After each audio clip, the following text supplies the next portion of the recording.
안녕하세요. 항공우주연구원의 송정원입니다. 저는 오늘 인공위성에 대해서 간단하게 소개하는 시간을 갖고자 합니다. 대부분 동영상으로 되어 있어요. 텍스트는 전혀 없습니다. 그러니까 보시면서 제 목소리 가끔 들어주시면 될 것 같습니다. 먼저 인공위성을 소개하기에 앞서서 우주 로켓에 대해서 잠깐 말씀을 드려볼까 합니다.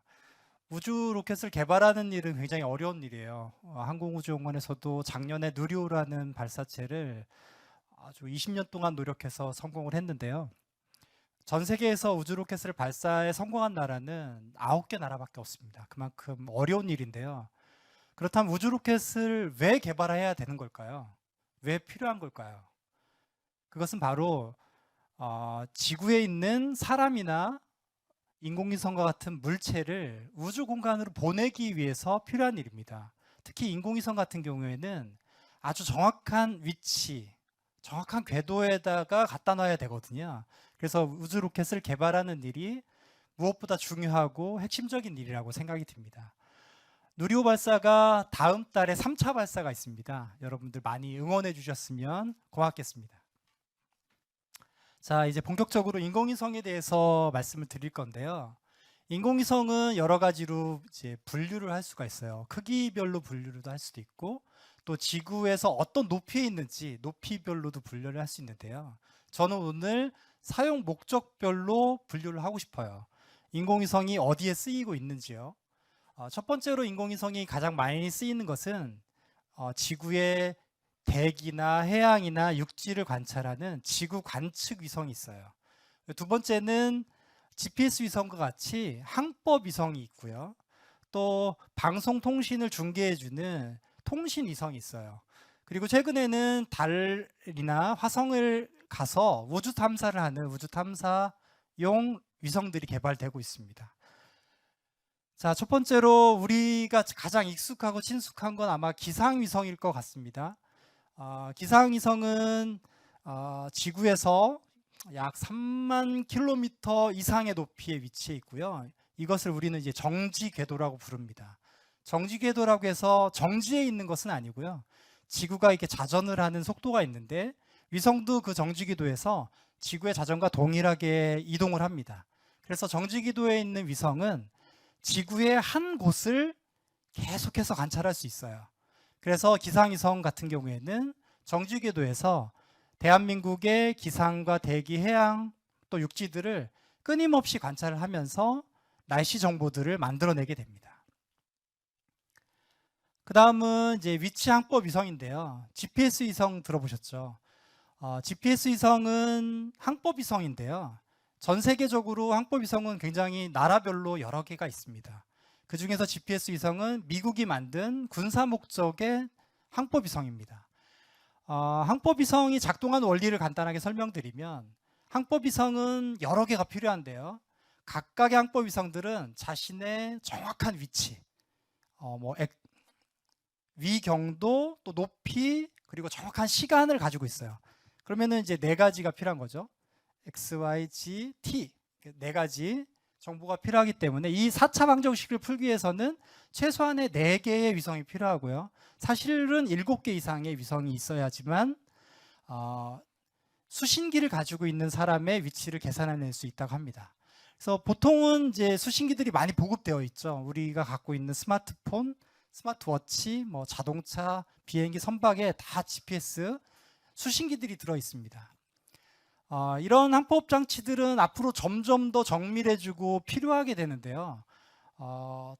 자율주행 자동차 들어보셨죠? 드론 택시 이런 것들은 앞으로 미래 산업이라고 우리가 불리는데 매우 정확한 위치 정보가 필요해요. 그런데 우리가 미국의 위성을 쓴다거나 유럽의 항법 위성을 쓰게 될 경우에 아주 위험합니다. 왜냐하면 미국이나 유럽 같은 나라들이 정확한 정보를 우리에게 주지 않아요. 그래서 우리의 산업을 위해서는 우리의 항법 위성이 필요한데요. 그러기 위해서 이제 저희 연구원에서는 우리나라의 항법 위성들을 또 개발을 하고 있습니다. 자, 다음은 이제 방송통신 위성인데요. 예전에 인터넷이 없던 시절이 있었습니다. 아니면 아주 느리던 시절이 있었는데요. 외국의 축구 경기나 뉴스를 볼 때 이 방송통신 위성을 통해서 우리가 중계를 했던 적이 있었습니다. 그러니까 외국의 방송국이 방송 화면을 방송통신위성으로 송출하고요. 이 중계위성이 우리나라 위에 있는 정지궤도 방송통신위성으로 또 중계해주고 또 그 위성이 이제 우리나라 방송국에 중계를 해주는 거죠. 이런 식으로 이제 방송통신위성은 방송 화면을 중계해주는 역할을 했고요. 또 전화도 있습니다. 위성 전화. 외국에서 전화를 할 때 인터넷을 사용하고 있지만 현재는 예전에는 이제 위성 통신망을 이용해서 전화를 했었죠. 비행기에서 전화를 하는 것도 여러분 해보셨나요? 비행기에서도 전화를 할 수 있어요. 비행기에서 전화를 할 때도 이 방송통신 위성을 이용해서 전화를 할 수 있습니다. 그런데 최근에는 이제 동영상처럼 하나의 중계기 위성을 통해서 방송이나 통신을 하는 것이 아니라 수십 개 또는 수백 개, 수천 개의 통신 위성들을 우주 공간에 올리고요. 이것들을 이용해서 전 세계를 다 와이파이 서비스를 하는 겁니다. 공짜로 쓸 수 있게끔 하는 거죠. 그런 서비스들이 현재 진행이 되고 있습니다. 이런 서비스들을 이용하면 뭐 예를 들면 러시아나 우크라이나가 전쟁 중이잖아요. 그러면 전쟁이 나면 방송국 안테나가 부서지고 또 여러 가지 통신망들이 이제 고장 났기 때문에 전화나 인터넷이 안 될 텐데 이런 위성을 이용하면 그런 상황에서도 언제든지 전화하고 인터넷 할 수 있다는 그런 장점이 있습니다. 인공위성은 재난재해를 관찰하는 데도 사용이 됩니다. 작년에 튀르키예라는 나라에서 큰 지진이 있었거든요. 이런 때 이제 전 세계에 있는 모든 위성을 갖고 있는 나라들이 서로 다 도와주는 겁니다. 지진 지역을 위성으로 촬영을 해서 지진의 피해를 분석하고 또 지진을 어떻게 복구할 수 있는지 계획을 세우는데 정보를 제공을 해주는 거죠. 또한 인공위성은 환경이나 기후변화를 관찰합니다. 오늘처럼 미세먼지나 황사가 심한 날도 이 미세먼지와 황사가 어디서부터 어떻게 날아오는지를 관찰하고요. 또 기후변화 때문에 북극이나 남극의 얼음과 빙하가 얼마나 녹고 있는지, 그로 인해서 해수면이 얼마나 상승할지에 대해서도 위성을 통해서 정보를 취득하게 됩니다. 다음은 이제 지도에 대한 얘기를 할 건데요. 인공위성을 처음에 왜 만들었냐를 생각하면 바로 이웃 나라를 이제 감시하고 정찰하는 목적으로 인공위성이 만들어졌습니다. 그 뜻은 다시 말하면 이제 지도를 만들기 위함이에요. 우리가 살고 있는 지역 또 이웃 나라의 지형들을 지도로 만들기 위해서 인공위성을 만들었고 인공위성은 계속해서 발전해 나가고 있습니다.